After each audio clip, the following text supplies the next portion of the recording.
টিনা জ্বলন একসঙ্গে গেছে গো, বেচারাম আর টিনা একসঙ্গে। কি ব্যাপারটা কি? প্রি ওয়েডিং ফটোশ্যুট শুনেছি, প্রি ওয়েডিং ডেটিং শুনেছি, প্রি ওয়েডিং একটু গুপসুপ গুপসুপ দেখা করা গুপচুপ করে, সেগুলো শুনেছি। কিন্তু প্রি ডিভোর্স ডেটিং হয়? ডিভোর্সের আগে একবার লাস্ট ডেট করে নিলাম পুরনো স্বামীকে বা পুরনো স্ত্রীকে? না না, যে রিকভারির ভিডিওয় জ্বলন যা খেল দেখিয়েছে, তারপরে ওই মানুষটা যে টিনার প্রতি কোনো রকম মানে 1% কিছু ওর সহানুভূতি আছে বা মনুষ্যত্ববোধ আছে, আমার তো মনে হয় না। তো যাই হোক, টিনা গেল পোস্ট অফিসে, সঙ্গে গেল কে? সঙ্গে গেল মা। জননী জন্মভূমিষ্ঠ সরকার দুপি গড়িয়াসি। সত্যি টিনার বাবা মার মতো বাবা মা দেখা যায় না গো, দেখা যায় না। আমাদের এই সমাজে মেয়েদের এতখানি মানে হতশ্রদ্ধা করে যদি তার জীবনে কোনো রকম ফল আউট হয়, সেই সমাজে এই বাবা মা, এই জুড়িটা মানে এই মা বাবার জুটিটা, এরা টিনার বিরুদ্ধে টিনার পেছনে একদম শিব দুর্গার মতো দাঁড়িয়ে আছেন, রক সলিড হয়ে দাঁড়িয়ে আছেন। এইরকম বাবা মার সাপোর্ট যদি সব মেয়ে পেত না গো, শ্বশুরবাড়িতে গণ্ডগোল হলে বা স্বামীর অন্য কিছু ধরা পড়লে মেয়েরা গলায় দড়ি দিত না, বা সুইসাইড করতো না, বা নিজের জীবনটা শেষ করে দেওয়ার চেষ্টা করতো না। নতুন করে বাঁচা যায়। একটা গন্ডগোল হয়ে গেছে, একটা ভুল হয়ে গেছে, ঠিক আছে, নাক কান মলো আর করবো না, আর ও পথে যাব না, ঠিক আছে, অন্যায় করে ফেলেছি, মাফ করো বলে তারা যদি মাফ না করে, তাহলে মেয়েরা কোথায় যাবে? ভরসা বাবার বাড়ি। এবার বাবা মা যদি আশ্রয় না দেয়, সে মেয়ে কোথায় যাবে? পথে পথে ঘুরবে। তো টিনার বাবা মা সমাজে একটা বিরাট ভালো উদাহরণ মানে প্রস্তুত করেছেন, যে বিপদে পড়া মেয়ের ওনারা পিছিয়ে দাঁড়িয়েছেন।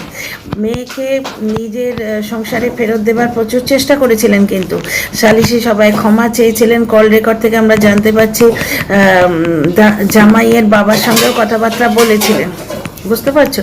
সেখানে তো জামাইয়ের মায়ের সম্বন্ধেও কত কথা বেরিয়ে এসছে, আমরা শুনেছি। আচ্ছা, ওনাদের চেষ্টা তো ওনারা করেছেন এবং এখনো সমান তালে লড়ে যাচ্ছেন। কখনো বাবা যাচ্ছেন মেয়ের সঙ্গে কোথাও, সেগুলো অবশ্য আমরা দেখতে পাই না, কারণ লিগাল ব্যাপার স্যাপার সব কিছু তো দেখায় না। আর মা তো সর্বত্র যান। তাহলে টিনা গেল পোস্ট অফিসের সঙ্গে, গেল কে? মা গেল। কিন্তু জ্বলন বেচা গেল পোস্ট অফিসে, তার সঙ্গে কে গেল সেটা অবশ্য আমি দেখিনি। তো যাই হোক, জ্বলনও এদিকে বললো কি পোস্ট অফিসের ভুলটা শুধরে নিলাম, দেখেছো? আর টিনাও সেদিন কি বলল, পোস্ট অফিসে একটু কাজ আছে। কি কাজ গো? ওই ডিভোর্সের একটা শর্ত ছিল যে ছেলের নামে কিছু টাকা রাখা আছে, সেটা 10 লক্ষ হবে ছেলের 10 বছর পূর্ণ হলে। সেই টাকাটা জয়েন্টে আছে, টিনাকে সই করে দিতে হবে। এবার একটি ছাগল মাঝে মাঝে করে না, ভুল ভাল তথ্য দিয়ে, মানে আলতু ফালতু ভূতের গল্প বানিয়ে ভিডিও করে ভিউ কামায়। সেই ছাগলটি কিন্তু বলেছিল যে ডিভোর্সের যে দুটো শর্ত, যে এক হচ্ছে ছেলের সম্বন্ধে একটি কথা বলা চলবে না, নিঃশর্তে দান করতে হবে, আর 2 হচ্ছে যে 10 লক্ষ টাকার ব্যাপারটা লিখে দিতে হবে। সেখান থেকে বেচারাম কিন্তু এক চুলও সরেনি।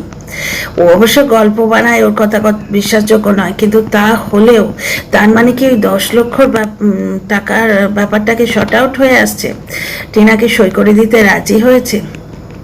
তার মানে কি ডিভোর্সটা অন দ্য ওয়ে? বুঝতে পারছো? আমি শুধু 2 4 করার চেষ্টা করছি ভাই, কারণ আমি তোমাদের প্রমিস করেছি যে শুধুমাত্র তোমরা যা দেখতে পাচ্ছ ওয়াইটির খবর নিয়ে তোমাদের সঙ্গে আলোচনা করব বা তোমাদের সামনে তুলে ধরবো সত্যিটা। কিন্তু কোনো রকম উড়ো খবর আমি কোনোদিন পাতা দিইনি, আজও দেবো না। এবং কেউ ফোন করে খবর দিলে কখনো আর বলবো না বাবা নাক কান মলেছি। বহু ফালতু খবর পেয়েছি আমি, বলে বহু বিপদে পড়েছি, আর নয়।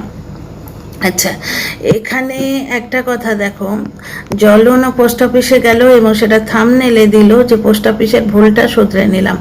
জ্বলন অ্যাকচুয়ালি হচ্ছে কুটনি মেশো, মানে পিএনপিসি না করে থাকতে পারে না একদল লোক আছে না, মানে কিছু না কিছু করতেই হবে, বলতেই হবে, কারুর না কারুর পেছনে লাগতেই হবে, ঠিক সেই ধরনের লোকও।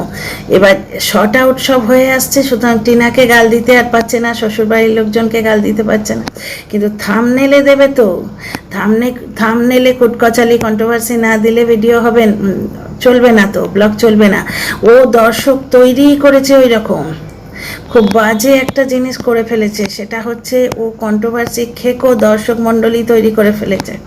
এবার কন্ট্রোভার্সি না দিলে ওর ব্লগটি চলবে না। যতই তুমি ব্লগে তিলক নাচন দেখাও আর টিনাকে নকল করে করে জিনিসপত্র দেখাও, আজকাল তো দেখছি দিদিকে নকল করে করে জিনিস করার চেষ্টা করছে। ভাই, পয়সায় ক্লাস আসে না, পয়সায় ক্লাস আসে না। ও যে সোফার কভার আর এই ঢিংচাক বক্স আর এই ঝিকমিকি টুম্পার লাইট দেখেই ক্লাস বোঝা যায় এবং টেস্ট বোঝা যায়। সোফার কভারগুলো দেখেছো, বাবা রে, ভূতে আতকে উঠবে তো, আমরা তো মানুষ। Dear friends, welcome back to my channel my world of words. আমি সৌমি, আমি আপনাদের সবাইকে আমার চ্যানেলে ওয়েলকাম করছি। অনেক খবর শুনছি গো, আমাদের খেঁকি খবর দিচ্ছে যে ফেসবুকে নাকি যুগান্তকারী পরিবর্তন হয়েছে। কার ফ্রেন্ড রিকোয়েস্ট নাকি কোথায় দেখা গেছে। আচ্ছা, সেবক দাদার ফ্রেন্ড রিকোয়েস্ট নাকি সেবিকা ম্যাডামের কাছে পৌঁছে গেছে। ফেসবুকে গন্ডগোল হয়েছে গো, গন্ডগোল, এবং সে সাংঘাতিক গন্ডগোল। সেবক দাদার আইডিটা গন্ডগোলের চোটে সেবিকা ম্যাডামের শ্রীচরণে গিয়ে পৌঁছেছে, আর কোথাও যায়নি, ঠিক পারফেক্ট অ্যাড্রেসে কর্তা খেয়েছে। সেবক দাদা দারুণ, মানে খুবই কি বলবো, আসল জায়গায় কাজকর্মগুলো করে দিতে পারেন। ওই জন্যই তো টিনার বাচ্চা চলে আসবে। আমি বলছি না, সেবক দাদার ওপর আমার অগাধ আস্থা। উনি নির্লোভ মানুষ, উনি একেবারে নির্লোভ, ওনার কোনো লোভ টোভ নেই, এবং উনি খুবই কম্পিটেন্ট, খুবই যোগ্য মানুষ, বুঝতে পারছো তো। টিনার প্রবলেমগুলো ঠিক সলভ করে ছাড়বেন। উনি তো প্রশ্নটা তুলেছিলেন না যে ডিভোর্স দিতে হবে না, বুঝতে পারছো, কারণ টিনা তো ডিভোর্স পাওয়ার জন্য আতুর হয়েছিল। টিনা এই নোংরা লোকটার হাত থেকে মুক্তি পাওয়ার জন্যে, এই নেগেটিভিটিকে নিজের জীবন থেকে সরিয়ে দেওয়ার জন্য পাগল হয়েছিল। দেখো না যা করছে, লোকটার পেছনে পড়ে আছে, এবং লোকটার পোষা কিছু কন্টেন্ট ক্রিয়েটার তারা ওই বাড়িওয়ালার পেছনে কাটিয়ে দিয়ে কিছু ভিডিও করে নিল। এখানে বাড়িওয়ালার কি লেনা দেনা টিনার ব্যাপারটার সঙ্গে, তাই না? তো টিনার বাচ্চা যদি ধরো টিনার কাছে চলে এলো, বা তাহলে টিনার বাচ্চাকে যে স্কুলে দেবে সেই স্কুলে গিয়েও এরা হামলা করবে? না, সে ঘুরে পালি। সেবক দাদা স্কুল আছে শুনেছি, বুঝতে পারছো। সেবক দাদা টিনাকে এখানেও উদ্ধার করতে পারবেন, আমি জানি। উনি মাথার উপর দাঁড়িয়েছেন, মাথার উপর হাত রেখেছেন, ছোট বোন বলেছেন, সুতরাং নিশ্চয়ই মেয়েটাকে সামনে রাখবেন উনি। পুঁটলি মাছের ভিডিও আমি দেখি না, বিরক্ত লাগে দেখতে, রং ঢং করে, এরম করে, আর মুখের মধ্যে এমন করে যেন উচ্চারণ করতে পারে না, যেন মনে হচ্ছে মুখের মধ্যে কোনো অসুখ টসুখ আছে। করে যে কী রং ঢং করে, কীভাবে কি বলে ভগবান জানে, অযৌক্তিক কথাবার্তা বলে। কিন্তু আজকে যখন দেখলাম যে ওর ভিডিও থেকে একটা সাংঘাতিক নিউজ পাওয়া যাচ্ছে, কন্ট্রোভার্সি ক্রিয়েটার ভাই, ব্রেকিং নিউজ পেলে ছেড়ে দেবো। গেছি দেখতে, পুরোটা দেখতে পারিনি, মাঝখান শুরুটা দেখলাম যে টিনাকে গ্রিল করতে বসেছে। স্বাভাবিক, টিনাও কন্টেন্ট, টিনাকে তো গ্রিল করবেই। করতে গিয়ে কি বলছে শোনো, বলছে টিনাকে তোমরা কি সাধারণ মানুষ পেয়েছো? এ মোটেই অত সাধারণ নিরীহ মেয়ে নয়, এ স্বামীকে পাশে নিয়ে চ্যাট করেছে। তার মানে যত দোষ হচ্ছে স্বামীকে পাশে নিয়ে চ্যাট করলে, স্বামীর অ্যাবসেন্সে চ্যাট করলে কোনো দোষ নেই, যেরকম 49 দিদি করেছে। শুনছি ভাই, আমি তো দোষটা লাগাইনি, আমাকে বললে তো হবে না। বিভিন্ন জায়গা থেকে শুনছি কাকে নাকি ফোন করে, ফ্যান করে না, সরি থুরি, কোথায় নাকি রিচার্জ করার জন্য রিকোয়েস্ট করা হয়েছিল। হ্যাঁ ভাই, পরপুরুষকে রিকোয়েস্ট করার কী দরকার? যে স্বামী সব কিছু দিচ্ছে সে একটা রিচার্জ করে দেবে না? তো যাই হোক, স্বামীর অ্যাবসেন্সে মানে চ্যাটিং করলে কোনো দোষ নেই, কিন্তু টিনা করে ফেলেছে স্বামীকে পাশে নিয়ে চ্যাটিং। ভয়ানক অপরাধ তো বটেই ডিয়ার ফ্রেন্ডস, অপরাধ তো হয়েছে, কিন্তু অপরাধ হয়েছে বলে কি করা যাবে? মেয়েটাকে একবারে কি ফাঁসির হুকুম দিতে হবে? তাকে বাঁচতে তোমরা দেবে না? তার কি বাঁচার অধিকার নেই? ভুল সে করে ফেলেছে, কিন্তু কোন মানুষের বিরুদ্ধে ভুল করেছে বলো তো? যতবার দেখি তোমরা এখনই বললে কথাগুলো যদি রিপিট করি তোমরা বলবে পুরনো কাসন দিয়ে ঘাটছি। আমার কিন্তু সেই কচি মেয়েটা ছেলেটাকে নিয়ে গেছে মেলাতে, ঘুগনি খেয়েছে, এইটুকু বাটি করে ঘুগনি খেয়েছে। ঘুগনি খেতে কী ভালোবাসে তোমরা দেখেছো, যেখানে ঘুগনি পাওয়া যায় ও খায়। যে ঘুগনি খাবে সে আইসক্রিম পাবে না, সে আইসক্রিম পাবে, ঘুগনি খাবে। যে আইসক্রিম পাবে সে ঘুগনি খাবে না। 10টা টাকা মাত্র দাম, কি 5টা টাকা দাম। কতবার ও হিন্ট দিল কায়দা করে, আমাদেরকেও আইসক্রিম দিচ্ছে না। আমি আর সোনা বাবা কান্না করছি, জ্বলন চাকুম চাকুম চাকুম চাকুম করে ভয়ঙ্কর ওই ঝিকিমিকি টুম্পা লাইট আর ওই যে সস্তার বাক্স একটা কিনেছে, বক্স, চাইনিজ বক্স। ওই চাইনিজ বক্সে যেমন বিভৎস আওয়াজ হয়, বিভৎস আওয়াজ করে খেয়েই যাচ্ছে। ওর মোটা চামড়ায় কোথাও কিচ্ছুতে দাগ পড়ে না। ঠিক ভ্যালেন্টাইন্স ডে দিন বলছে কত ভালোবাসা ঝুলছে চতুর্দিকে, খানিকক্ষণ শুনে টুনে বলে আমাকে দেখাবার জন্য। আরে তোমাকে দেখাবার জন্যই তো বলবে, তুমি ওর হাজবেন্ড, তুমি ওর ভালোবাসার মানুষ। তো এইরকম ব্যবহার যে মেয়ে পেয়েছে, দুটি ভালো কথার লোভে ও পিছলে যাওয়াটা ঠিক হয়নি। কিন্তু কি জানো তো, ক্ষুধার্তের সামনে খাদ্য থাকলে অনেক সময় সে উঠিয়ে নেয়, যদিও সেটা চুরি। তো যাই হোক, ব্যাপারটা তাই। খিস্তি মাসির কথা আমার ভীষণ হাসি পেয়েছে।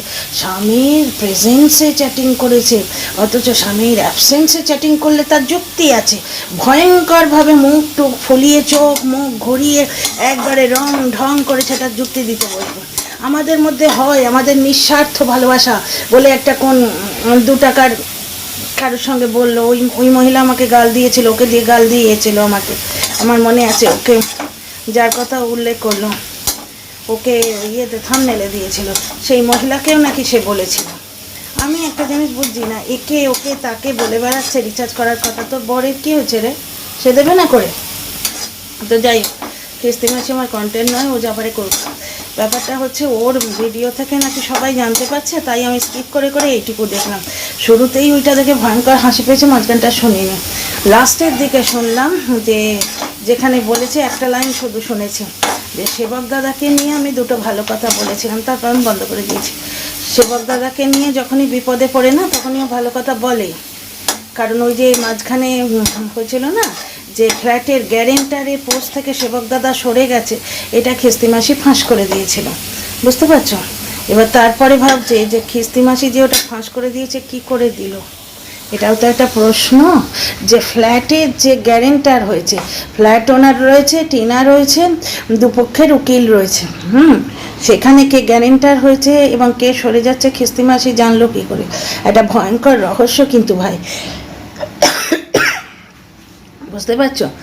যেমন টিনা পৌঁছলো পোস্ট অফিস আর জ্বলন গেল পোস্ট অফিস। ভয়ঙ্কর রহস্য ভাই। নেক্সট ভিডিওতে আসছি আরও কথা নিয়ে।